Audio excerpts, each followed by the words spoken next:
Hello everyone, it's Infinity Gamer here, and in this video I'm going to be talking to you about Crimson Stone and why it's such a good starting point for getting into Infinity via Code 1.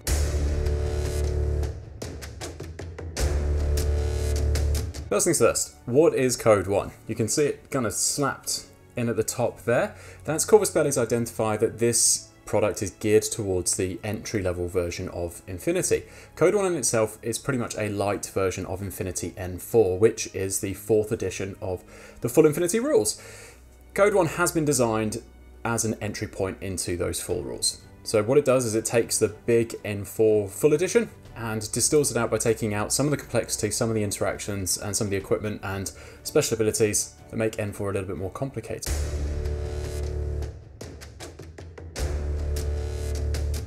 Crimson Stone is one of the 2 faction battle packs that are the way that Corvus Belli are getting people into Infinity.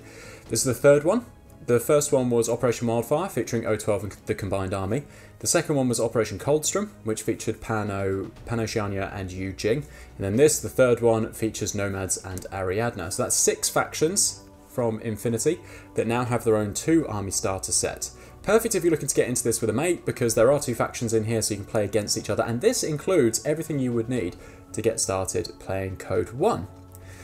All of the units, all of the tokens, all of the terrain that come in this can be used in N4. So you won't have to rebuy anything, you won't have to throw any of this away if you do make the step up, but this is a great foundation for playing Infinity as it stands.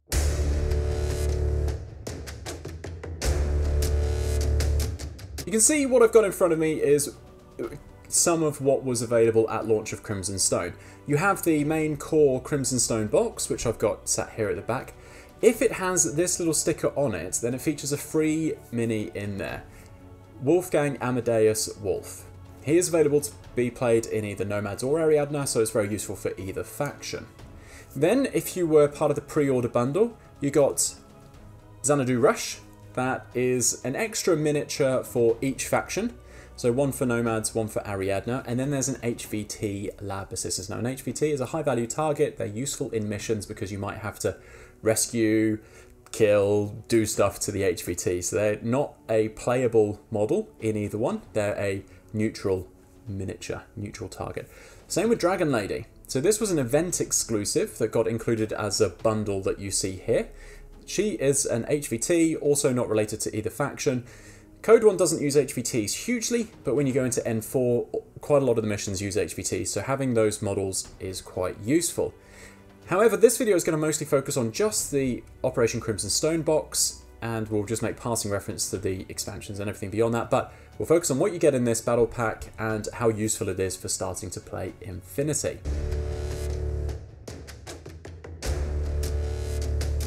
Inside Crimson Stone, you'll receive a whole bunch of goodies, and as I've said, everything you would need to start playing Code 1 or Infinity the game. You get an introductory booklet which explains the rules. It gives you some missions to play through to help learn the rules and get familiar with the units inside. You've obviously got the models, you've got bases, and these come with line of fire arcs, which become a bit more which are explained in the rules, but it's important that you put these on around the right way. Here's a cheeky little tip. This is the right way. This is not the right way. I would know because I've done it the wrong way before. You get terrain scenery, which is fantastic, and I'm going to talk a little bit about assembling that. You get a game mat. You get 3 D20 dice for each faction in their faction colours. You get templates, tokens, markers, everything that you would need to start playing this game. So yes, this battle pack will give you everything you need to start playing Code 1. And you won't need to add much more to this until you step up into N4. Inside this pack is a cool flyer promoting Tag Raid. Now that is a new Kickstarter that Corvus Belli will be launching towards the tail end of 2021. It's set in the Human Sphere, which is the Infinity universe, but is a separate game entirely, using tags, which are big models to fight on a mining site. There's a cool QR code here which unlocks some augmented reality where you can see the Mega Beast, the sandworm, in your local environment and turn around it to have a look at that model itself. If this is anything to go by the scale, this is going to be a big model and I'm very excited to see more about it. So check that out. If you get Crimson Stone, use the augmented reality.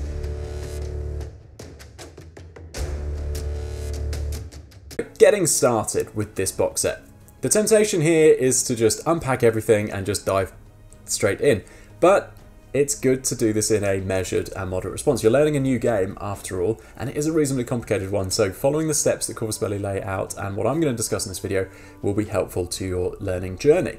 The first thing you should do is, annoyingly, read the introductory booklet. Yeah, I know, we've got cool minis, we just want to assemble them, we just want to put them on the table, and there's cool terrain here, but the introductory booklet is an excellent place to start. It starts off with some lore as to what's happening in the human sphere to bring this battle on. It also explains each faction in a little bit more detail. So if you haven't yet chosen the faction that you want out of this set, and you're open to being influenced, the lore might help you find out which one you want, really. It then goes through some of the profiles, it goes through some of the units. Interestingly, the box art shows nomads painted in their very traditional red and Ariadne painted in their traditional colours as well. But we've actually got an insight as to 3 alternative colour schemes that you could paint your models in if you wish. That's pretty cool, I think. Then the booklet goes into the 5 missions that are the introductory missions that help you learn the game of Infinity. The first mission is actually possibly the hardest. Now that is because it is trying to explain a lot of basic game concepts to you all at once for you to use, including things like how orders are generated, unit profiles, how orders are broken down into short skills and the options that you have available to you. We have active turns and reactive turns. I actually have a separate playlist on this channel that goes through a couple of explainer videos about how to learn to play Code 1. Feel free to watch those if you want another visual representation of how some of these concepts are addressed, or just dive in and play the missions themselves. Mission 1 is fairly simple once you've gotten your handle around the rules itself. You pretty much just have to kill your opponent. You're recommended to only use 3 miniatures each side for this, and as it says in the booklet, you should use the basic line troopers with their combi rifles. They are the simplest units out of the sets that you get, and as you go through the different missions, you will be encouraged to try different units with more complicated weapons and abilities, but start with the basics to begin with. Now, one of the things I will address is that this first mission uses the terrain that comes into the pack and the tokens and everything like that. So now is pretty much a good time when you're about to start the first mission to pop out the tokens and to start assembling the terrain. They do recommend a table setup for this particular mission, and definitely it's recommended that you follow that. The terrain can be a little bit difficult to assemble, so here's a little bit of a trick. When you're assembling the big building, I would recommend doing the vertical outer walls first, but keeping them slightly splayed. Now the reason for that is that there's some tricky bits that don't quite fit together. Once you've got all 4-ish, or 5 when you actually include the outside of the stairs, assembled and together, spread them slightly and then add the floor to the top of the building.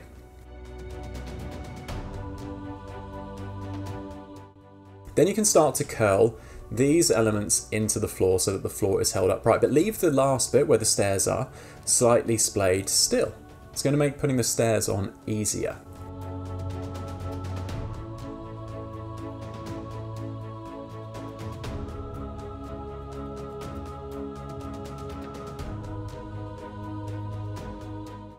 Then add the stairs themselves. Now I find it easier to add them to the outer wall, but this is tricky no matter which way you do it.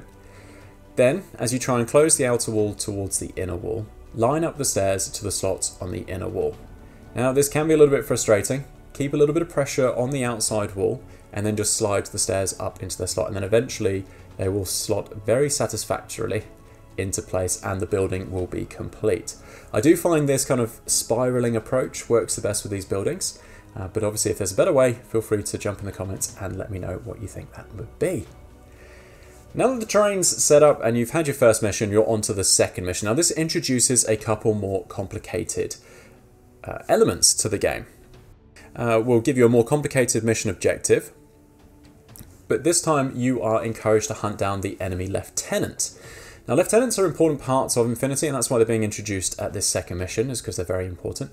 One of your models will be a lieutenant. Now in both of these factions, the line infantry that you're using has a lieutenant option, so you are basically learning the profile as it's supposed to be done. Now lieutenants produce a special order that only they can use, and that will be it, but it does reveal which one is the lieutenant when you use that order, so it makes it easier to hunt them because then it is public information as to who they are, as opposed to the hidden information they are up until that point.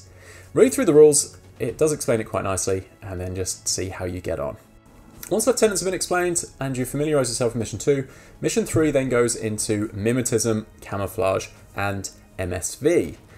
Mimetism is a negative modifier to hit any unit that has it, regardless of whether they're in cover or not. Camouflage enables that model to be represented by a token and is harder to reveal what it is so that you can attack it.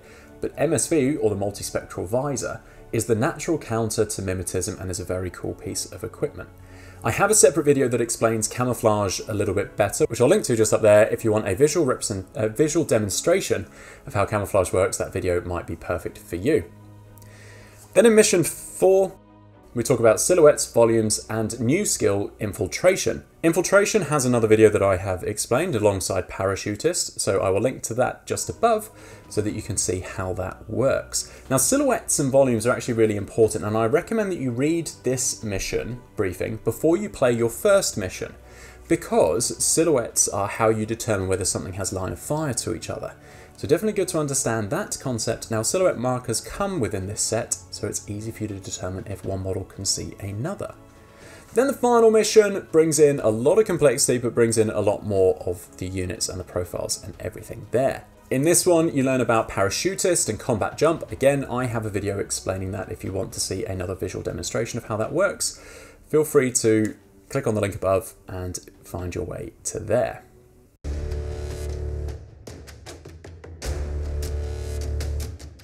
So what else do you get in this booklet? Well, if you journey towards the end of it, you will not only find an explainer as to where you can purchase, or what you can purchase next to expand your army collection, whether it's Nomads or Ariadne, but basically that's going to be the Beyond Crimson Stone sets.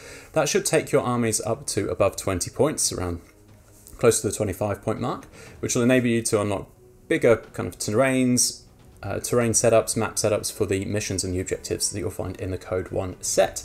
There's also a little bit of a guide as to how to assemble and prep your minis, as well as a painting guide, which is fantastic and shows you how to get the stunning finish on the models that you see on the box art.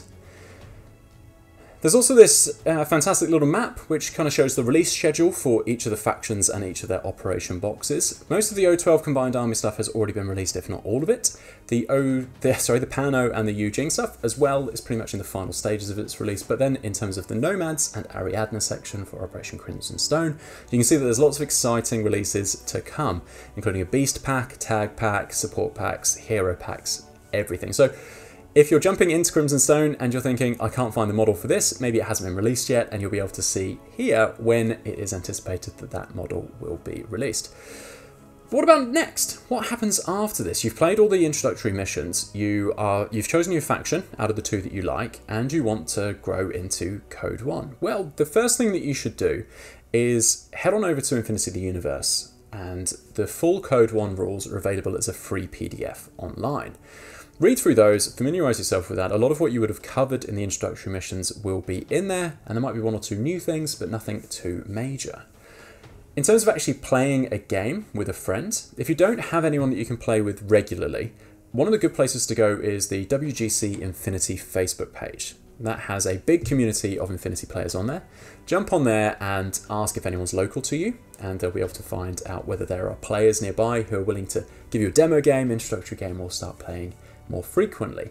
Failing that, there is the Warcore network. Now, Warcores are volunteers within the Infinity world of people who are willing to do demo games and introductory games to help people get into Infinity. Warcores are fantastic people, and you can find your nearest one using the map here, and I've popped a link in the description below so that you can find your nearest Warcore. They are experienced players who are used to guiding newcomers into the game, so a fantastic resource for you to jump into. You're not entirely alone, and having played against a local Warcore and he has helped me learn the game, I can just tell you that they are an invaluable resource that are fantastic people. In terms of actually playing a game and defining kind of where you start and what you do, typically you would choose one of the missions from the Code 1 rule set. Once you've determined the mission and you and your opponent know which one that is, you then decide the point limit that you want to play to. Now, in the early stages, that may be dictated by the size of your collection and the number of models that you have available to you. And then you'll play the mission itself, having built a list. Now, list building is very easy in Infinity because Corvus Belli have invested in an army builder tool, which is both an app for Android and iOS, so that you can have it on your phone, and also on a desktop version. It has a Code 1 setting on there, and you can choose all of the unit profiles that are available in Code 1 for your faction there to build your lists. On the mobile app, there's actually a really handy play function, which you can very quickly reference a unit's abilities, and you can mark them as unconscious when they die, and you can see the weapons abilities too. It's pretty cool for when you're on the fly in the middle of a game and you don't want to be referencing a document or a printout or anything like that. Infinity is incredibly proxy friendly. So if you have a unit profile in the army builder that you want to try and you want to use, but you don't have the model for it, don't stress. So long as you can find a model with the same S profile, so S2, S3, anything like that, then you can just use that model instead. It means that you won't be cheating because someone will still be able to see the model just because it's the same size, but you'll at least get a chance to test out the profile. Just be open and honest with your opponent that it's not what it looks like, it's something else entirely.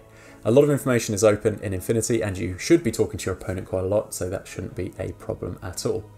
As I've mentioned as well, if you're trying to learn Code 1, I actually have a separate playlist on this channel which has introductory and explainer videos for most of the key concepts for Code 1 in there, so feel free to give that a go. And if you struggle to play through the missions, I actually have a Learn to Play Code 1 through the Quick Start rules video, which is a bit longer, but goes through most of the key concepts that are in the mission pack that is featured in Operation Crimson Stone. It's a very early learning video, and it just goes through the quick start rules. It doesn't show the full Code 1 rules, but it gives you pretty much everything you need to learn the basics of playing Infinity through the quick start system. If you do want to see more videos about how to play Infinity, especially geared towards beginners, then subscribe to this channel. I'm very beginner friendly here and trying to make it easy for people to learn the game as much as possible. And feel free to give this video a like if you found it helpful in your journey into joining Infinity and especially Code 1. Thank you so much for your time in watching this. If you've got any questions, jump in the comments below and I'll do my best to answer them. But thank you so much, and I will be back soon.